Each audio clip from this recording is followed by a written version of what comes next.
à tous, je suis Pierre-Yves Carlier, kinésithérapeute et cofondateur d'AxoMove. Et donc pour cette deuxième journée de la semaine de la qualité de vie au travail, on a préparé un petit programme de 5 exercices qu'on peut réaliser directement au bureau sans bouger de sa chaise. Et donc on va pouvoir le faire tous ensemble. On va essayer de travailler un petit peu, principalement le dos, donc le cou, le haut du dos, le bas du dos, et puis un petit peu au niveau des avant-bras et des poignets qui travaillent aussi pas mal quand on tape longtemps à l'ordinateur. Alors on va commencer par le haut et on finira par les bras. Première chose, souvent on reste focalisé sur son écran et donc avec la tête toujours un peu dans l'axe, même si on a un écran qui est plus à la hauteur, tout ça.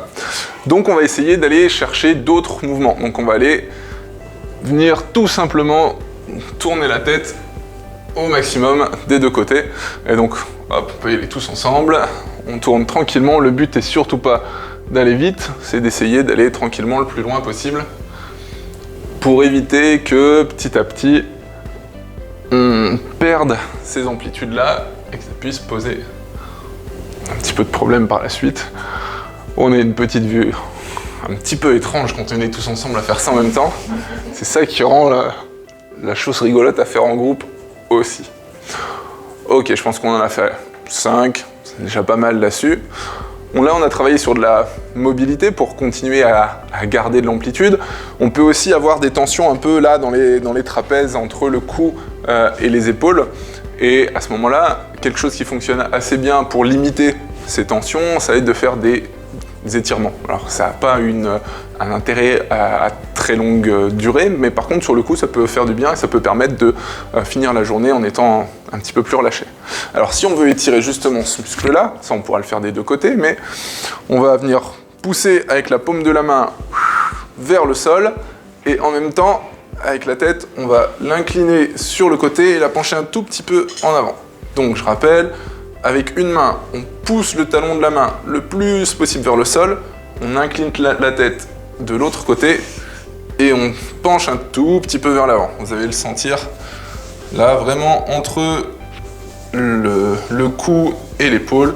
Et puis on peut tenir comme ça une vingtaine de secondes, une trentaine de secondes maximum, c'est largement suffisant. Hop là, on peut relâcher tous ensemble et puis faire l'autre côté. Là, on peut déjà sentir des fois la différence entre les deux côtés justement. Et puis l'autre côté, donc pareil, on pousse avec la paume de la main vers le sol, on incline la tête de l'autre côté et on penche un tout petit peu en avant pour aller rechercher l'étirement. Alors vous allez voir qu'en fonction des gens, on va pas du tout tous avoir la même amplitude ni la même sensation d'étirement. Ça, c'est pas un souci, c'est vraiment en fonction de chacun, on va pouvoir ressentir ça pour que ça puisse soulager un peu. Ok, on relâche. Ça, c'est fait pour le cou et entre le cou et les épaules. Ce qu'on peut essayer de faire maintenant, toujours dans l'idée de se remettre à bouger sans bouger de son fauteuil, c'est d'aller retravailler un petit peu dans le haut du dos. Vous savez, on a souvent un point un peu entre les omoplates qui reste quand on reste longtemps à travailler sur un écran ou sans bouger. Et ce point-là, on va essayer d'aller le contracter. On peut l'étirer, mais on peut aussi le contracter pour le faire disparaître aussi. Une bonne manière de faire ça, ça va être d'aller tourner, faire un peu de rotation avec le haut du dos. Alors, si on détaille un petit peu comment on peut faire ça, on prend une main, on la met sur le genou opposé, donc j'ai pris ma main droite, je l'ai posée à l'extérieur de mon genou gauche, l'autre main derrière la tête, et on va pousser le coude vers l'arrière, et on peut même essayer d'aller regarder son coude là-bas. On va faire ça 5 fois, tranquillement, et vous allez peut-être sentir justement ce point qu'on peut ressentir dans la journée, qui vient se contracter encore en plus. Des fois, ça fait même un peu comme si on avait l'impression que le dos allait craquer. Il craque d'ailleurs, c'est absolument pas grave, c'est pas du tout gênant. Moi j'en suis à 4. On en refait un petit dernier. Pareil, les amplitudes vont varier beaucoup en fonction des personnes. Hop, on peut relâcher. Donc là on peut ressentir un petit peu ce point contracté derrière. Il va justement venir disparaître un petit peu par la suite. Même chose de l'autre côté. Donc pour moi, main gauche sur le genou droit. l'autre main derrière la tête et on vient tourner. Pareil de l'autre côté. 5 fois aussi. Idem là-dessus, hein, vous allez pouvoir sentir des fois une différence entre les deux côtés. Pas un souci, ça peut être justement intéressant d'aller travailler et de faire plus régulièrement le côté où vous le sentez le plus. Moi, j'en suis à 3, chacun peut le faire tranquillement à son rythme, hein, du moment qu'on cherche pas à aller trop vite, c'est pas du tout le but. Dernier pour moi.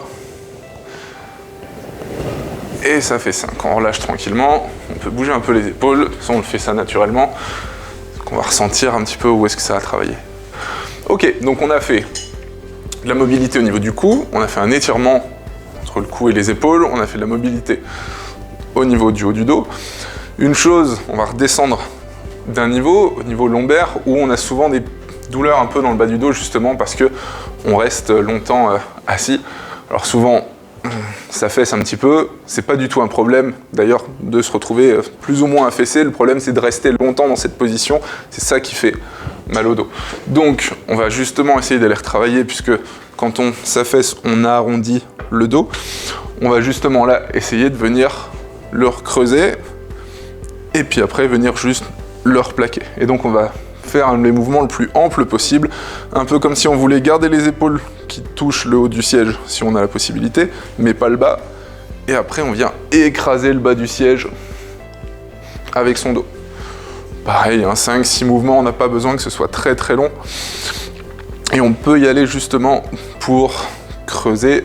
On a souvent peur d'aller creuser le dos, c'est des fois un petit peu désagréable au début, mais c'est un très bon moyen de limiter après les douleurs et les tensions qu'on va pouvoir ressentir. Donc là, je crois que je suis à 5. Hop, on peut relâcher aussi, ça vous pouvez le faire, vous voyez, on a vraiment besoin d'absolument aucun matériel. Dernière chose, donc on a fait le cou, un peu les épaules, le haut du dos, le bas du dos, et on avait dit quand on tape longtemps à l'ordinateur, on a des fois des petites tensions au niveau des avant-bras, et bien on va pouvoir venir les étirer aussi. Pour ça, je propose d'aller fermer un point, on vient l'attraper avec l'autre main, on tend le coude et on vient tirer un petit peu sur la main ici. On va pouvoir sentir un peu une tension juste au-dessus du coude et qui peut aller dans l'avant-bras jusque dans le poignet. Donc, pas besoin de forcer énormément hein, dessus, on peut aussi chercher à tourner un petit peu comme pour remettre le biceps vers le haut. Hop. Si on n'a pas besoin, si on sent déjà l'étirement, c'est très bien. Pareil, une vingtaine de secondes juste pour soulager, c'est très bien. On ne cherche pas à gagner une amplitude dingue. Après, on relâche toujours tranquillement. Et le dernier, donc, la même chose de l'autre côté. Et on aura donc fait hop là, les 5 exercices là-dessus. Et il y en a encore plein d'autres qui sont réalisables en étant juste sur une chaise devant son écran. D'ailleurs, vous les retrouverez dans l'application en recherchant un petit peu ou en testant dans le chatbot. Ok. On relâche. Et voilà, ça nous a pris, je dirais 5 minutes, grand maximum. Ça peut se fractionner même dans la journée en les faisant un par un, sans aucun problème. Et puis ça peut se faire tous les jours, plusieurs fois par jour, ça se fait sans modération du tout. Merci à ceux qui l'ont fait avec nous, et puis à bientôt demain pour de nouveaux exercices dans un autre contexte. Salut! Merci d'avoir regardé cette vidéo. Maintenant, ça va être à vous de jouer en réalisant les exercices. Et pour ça, on vous invite en même temps à les filmer ou à vous prendre en photo et à partager ça sur vos réseaux, que ce soit LinkedIn, Instagram, Twitter, comme vous voulez. Vous ajoutez le hashtag QVT avec AxoMove. Et nous, parmi toutes les vidéos et les photos que vous allez pouvoir nous envoyer, on choisira notre petit chouchou, notre préféré. Et l'entreprise gagnera donc un webinaire réalisé par AxoMove. Donc, en attendant de vous voir en train de réaliser tous les exercices, je vous dis à bientôt et rejoignez le mouvement. On va pouvoir commencer tout de suite avec le premier exercice qui fait souvent le plus peur et qui est